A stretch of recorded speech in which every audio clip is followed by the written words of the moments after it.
Three teenagers out buying potato chips end up wrongly accused of armed robbery. The person accusing them, an off-duty Chicago police officer. An officer CBS 2's Dave Savini has been following because of other complaints and incidents. Here's Dave with this original report. I was terrified.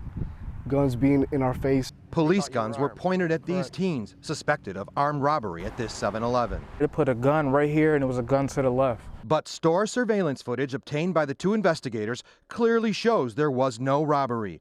In 2014, Austin, Christopher, and a friend, who don't want their last names used, were 16 when they were wrongly accused by this Chicago cop. I'm Dave Savini from Channel 2. Officer Michelle Morsi Murphy, who was parked in a disabled parking spot when we found her, was off duty the night she called 911, claiming the teens were armed and fleeing. I see a knife. She first told the 911 operator this guy was the robber. A gray hoodie, a white guy. Then she pinned it on the teens. There's three male blacks. Next, she claimed the teens robbed this gas station. I guarantee you they robbed this gas station. Responding officers stopped the teen's car in this Mount Greenwood neighborhood. I had my hands in the air, gun to the back of my head, slammed on the ground on my kneecaps, and somebody put their knee on the back of my head, and I was cuffed from that point forward. There's an allegation that you called 911 and made a bogus robbery call. The police didn't tell you that it was an off-duty cop that did this? Nope, not at all. Raise your hand and say, Lord Jesus. Reverend Catherine Brown had her own run-in with the same officer. So all you wanted to do is get into your driveway. That's it. Brown calls it a case of road rage that ultimately led to Morsi Murphy ramming her squad into Brown's car, despite Brown's two small children being inside.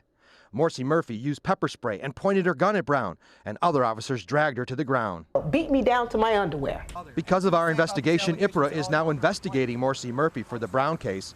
In the teen's case, the officer got a 30-day suspension. Do you think a 30-day suspension was enough?